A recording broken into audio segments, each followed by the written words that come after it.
Ansing, ikaw na ang bahala. Tiyak na matatapos ko ang misyon.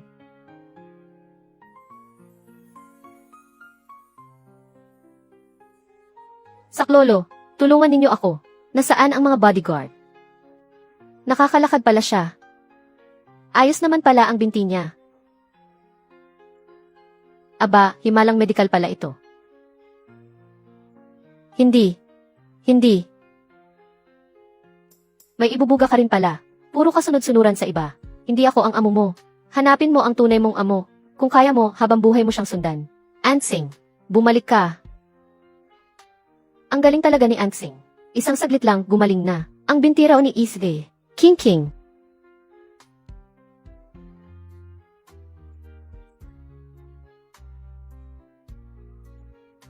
Nakita ninyo ba? Noon pa man, peke lang pala iyon. Sa tingin ko, dapat bigyan mo si Ansing ng bandilang parangal sa himalang manggagamot. King. Ang binti mo, hindi ako ang nagtulak kay King sa hagdan. Sawa na akong ulit-ulitin iyan. Ngayon, ibibigay ko ang ebidensyang hinihingi ninyo.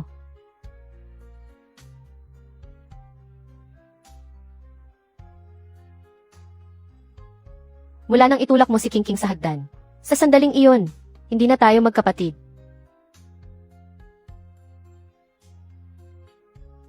Kalahating buwan na ang nakalipas. Itinulak mo si King sa hagdan. Iyan ay sinadyang pananakit. Ikukustodya ka ayon sa batas. Tingnan ninyong mabuti. Ang ibabang binti ni King. Matigas at buo pa ang kalamnan.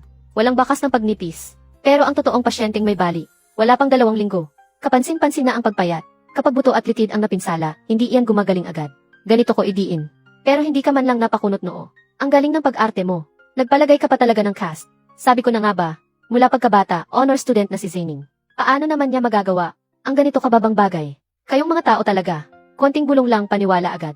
Ngayong nasa harap na ninyo ang totoo. Alam na ninyo kung gaano kasakit mapahiya, hindi ba? Shen, ito, hindi rin naman pwedeng sa amin lang ang sisi. Sino bang may kasalanan kung sobrang kapani-paniwala ang arte ni King? Amo, tulungan mo si ate doktora. Sino ang nang-api sa iyo? Hindi dapat puro kain at tulog ang miyaw. Kailangan din ng mga kaibigan. Ayos lang, kaya nang manindigan ni ate mag-isa. Sige na. Bilisan ninyo, tapusin na ang gulong ito. Huweye, gusto mo ba talagang na ang handaan ni Lolo ay tuluyang masira? Gaano mo man kamahal ang munting asawa mo, bago pa kayo ligan na kasal? Ang pamilyang Gyu ay walang karapatang makialam sa usaping pampamilya ng iba. Ikaw, Huweye, tinutulungan mo ba ako? Kuya, nagkamali ako. Bago ako nadapa, narinig ko ang boses ni Zining. Akala ko, siya ang nagtulak sa akin. Kaya pala. Tanga, ang dali mong lokohin. Dapat kang ang pinalaya sa pamilyang siya. Kung ganoon, bakit kailangan mo pang magpanggap na pilay para ipahamak ako? King, bakit? Zining, kasama ni na mama, papa at kuya. 22 taon kaming magkasama. Hindi naman niya talaga ako gusto noon pa. Natakot lang talaga ako, kuya. Kaya, nagkunwari ako. Nagrabe ang pinsala ko. Para mapaalis siya. Baliw ka. Ikaw ang kapatid kong kadugo. Napagpiestahan tuloy tayo ng lahat. Natakot lang si King na mawala ang pamilya niya. Zining, dapat mapatawad mo siya. Patawarin. Kung ihahambing kay King, mas hindi ko mapapatawad. Ay ikaw. Zeng, eksperto sa paglutas ng kaso. Propesor ng pagsisiyasat kriminal. Sa napakalinaw na patibong na ito, ni Katiting ba ay wala kang kahit bahagyang pagdududa. Noong una hindi ko maintindihan, pero kalaunan na unawaan ko rin. Ang totoo, iniisip mo lang na inagaw ko kay King ang mahigit 20 taon niyang buhay. Mas makapal ang dugo kaysa tubig. At hinatulan mo na akong may sala ayon sa sarili mong pasya. Inaamin ko, baka hindi sapat ang pagiging maingat ko noon. Pero ngayong malinaw na ang hindi pagkakaunawaan. Maaari ka nang bumalik sa pamilyang siya. Sa totoo lang, ang dahilan ng pagkabalisa ni King ay dahil din sa iyo. May kasalanan ka rin. Hindi pumapalakpak ang isang kamay.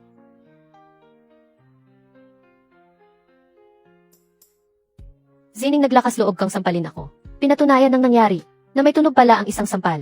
Ikaw. Zining, kasalanan ko ang lahat. Pero, ang bagay na ito, walang kinalaman dito si kuya. Bakit ganyan ang trato mo sa kanya?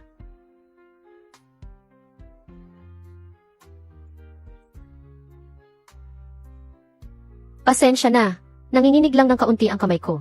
Ang mga mata ko ay panukat sa mga plastik. Hindi ko hahayaan Nagipitin mo si Dr. Axia sa ngalan ng moralidad dahil kay Kuya Gu. Pagkatapos nito masaya ka na. Hindi ako ang pasimuno. King, umalis na tayo. Halika Kuya Gu, sabay nating batiin si Dr. Axia, na nabura na ang maling paratang. Nabaliw ka na ba? Batiin natin si Dr. Axia sa paglilinis ng kanyang pangalan. Sandali, ang dapat umalis ay ibang tao. Ngayon, ang handaang ito ay para sa kaarawan ko. Walang lugar dito ang mga walang utang na loob. Napakabata pa. Pero hindi matanggap kahit kaunting pagkatalo. Binali wala mo ang utang na loob. Sila naman talaga ang may diferensya. Bakit ninyo pinaalis si Doktora? Tama po si Lolo Gu. May biyaya sa marunong magparaya. Kung gayon, sana po ay kasing lawak ng dagat ang biyaya ninyo, Lolo Gu. At humaba pa ang buhay ninyo. Ansing, paalam. Ginoong Shen, magpapalit lang ako ng damit. Sandali lang. Dr. Axia, walang ibang, mas babagay sa pula kaysa sa iyo. Teka, Dr. Axia, ihahatid kita. Presidente Gu, iniwan ninyo ang lahat ng bisita para lumabas. Hindi ba iyon hindi angkop? Si Ansing ang humila sa akin palabas. Ayos, wala akong utang na loob. Pwede ko nang ituloy. Ang plano kong gamitin ang aso para mapasunod ang bossing. Awo, makinig ka kay Daddy. Itong Kuya Gu, talagang kay Dr. Axia. Nakita ang sarili niyang anino. Iyong dati niyang kapatid sa ama na ubod ng plastic. Si Gafengs, mas mabagsik pa kay King. Noon si Kuya Gu, noong doktor pa siya sa digmaan. Sinuhulan siya ng lalaking iyon ng mga mersenaryo para ipapatay. Pagkatapos noon, ilang salita lang. At nakuha niyang suyuin si Lolo Gu. Kaya banayad lang ang parusa. Ate, muntik ko nang makalimutan. Sabi ng mga ibong kaibigan. Parating na ang napakalakas na ulan. Ayos lang, may dala akong payong. Hindi. Sabi ng mga ibon ang pinakamahalagang bagay. Dapat inuulit ng 3 beses. Ang lupa sa bundok ngayon ay may amoy na nabubulok. Malinaw na nararamdaman ng mga ibon ang halumigmig sa hangin at ang pagbabago ng presyon ng hangin. At saka, bago ang pagguho ng bundok, ang mga batong-patong ay naglalabas ng mga amoy na parang singaw at radyasyon. Ano ang nangyari? Magkakaroon ng matinding ulan. Malaki ang posibilidad ng pagguho ng bundok. Ipagbigay alam ninyo agad. Ibaba ang harang. Siguruhing ang mga daan paakyat at pababa ng bundok ay maharangan. Kalokohan. Sa pag-imbento ng kwento, may hangganan din. Sa tingin ko gusto mo lang magpaiwan sa mansyon at magdrama at dumikit kay Hueye para matuloy ang kasunduan. Signing. Kakatingin ko lang sa taya ng panahon. Maaraw ngayon at bukas. Iisa lang ang buhay. Sa aksidenteng gaya ng pagguho ng bundok, ang maliliit na hayop ay kayang mauna kaysa sa tao na makaramdam ng ilang oras. Lolo Gu, masyado po kayong nag-iisip. Ako ay ayokong maging lamay ang handaan. Napakatapang magsalita ni Dr. Axia. Masakit talaga sa tainga ang totoo.